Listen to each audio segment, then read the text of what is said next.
Percaya atau tidak, ternyata masih ada produsen smartphone yang merilis produk baru di tahun 2016 ini dengan layar 4 inci.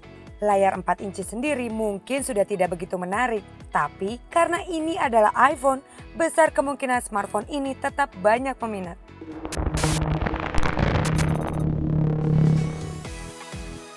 Huruf SE pada iPhone SE adalah singkatan dari Special Edition. Yang membuat smartphone ini spesial tidak lain adalah hardware tinggi sekelas iPhone 6s. Padahal dari sisi desain, iPhone SE sama persis dengan iPhone 5s. Kalau Anda menggunakan iPhone SE, mungkin orang-orang akan mengira yang sedang Anda pegang adalah iPhone 5s. Bentuk kedua smartphone ini memang nyaris tidak ada beda. Jadi kalau mau terlihat berbeda agar orang-orang tahu yang Anda gunakan adalah iPhone SE, pilihlah yang berwarna rose gold. Pasalnya, iPhone 5s tidak memiliki pilihan warna rose gold. Kami sendiri terakhir menggunakan smartphone berlayar 4 inci sekitar 3 bulan lalu. Rata-rata smartphone yang kami gunakan saat ini berlayar 5 atau 5,5 inci. Ketika menggunakan iPhone SE, kesan pertama yang dirasakan seperti memegang mainan karena bentuknya yang jadi terasa sangat kecil.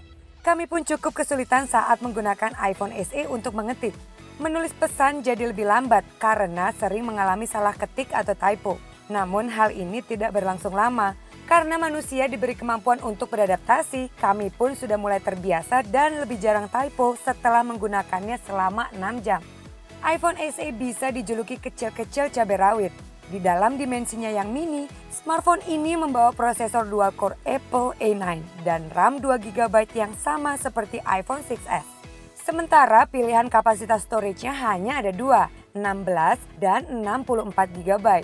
Kesamaan prosesor membuat performa iPhone SE memang sekencang iPhone 6s. Multitasking terasa sangat smooth. Bermain game apapun lancar bisa mencapai 60 frame per second dengan grafis yang sangat baik. Hasil benchmarknya pun mencapai angka 115.000 poin. Ya, dari sisi performa iPhone SE sama sekali tidak bisa diremehkan. Tapi yang kami sayangkan adalah iPhone SE mudah panas.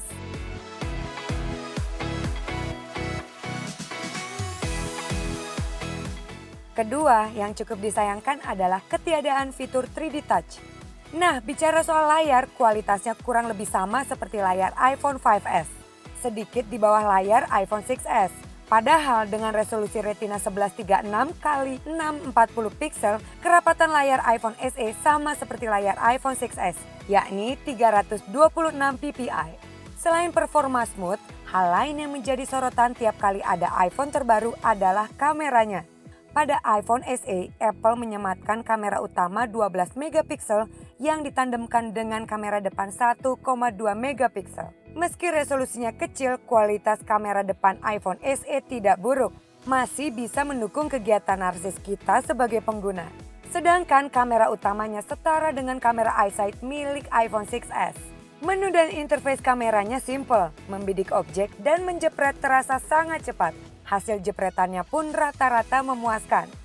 Buat Anda yang hobi merekam video, kamera iPhone SE adalah jagonya.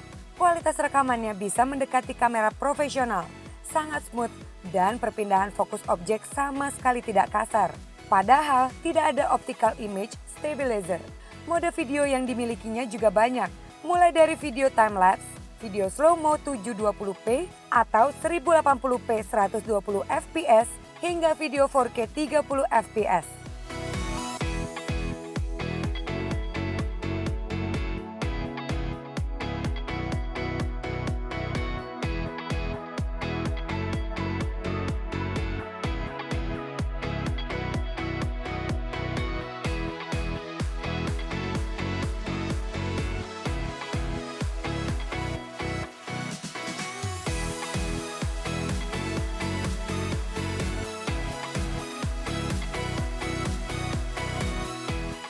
Bagaimanapun hebatnya iPhone, smartphone ini tetap saja kurang memadai dari segi baterai. Selama Anda terus terhubung dengan internet dan banyak media sosial yang aktif, baterai 1624 mAh yang dibawa rata-rata hanya bisa bertahan 10 jam. Mengisi penuh baterai jam 8 pagi kurang lebih bisa bertahan hingga jam 6 sore. iPhone SE bisa memenuhi ekspektasi bagi Anda yang mendambakan iPhone mini dengan performa maksi. Di Indonesia, harga iPhone SE saat review ini dibuat adalah 7 juta untuk versi 16 GB dan 8 juta untuk versi 64 GB. Bagi kami, harga ini masih kemahalan. Jika ingin membeli, tunggu saja hingga harganya stabil dan lebih masuk akal.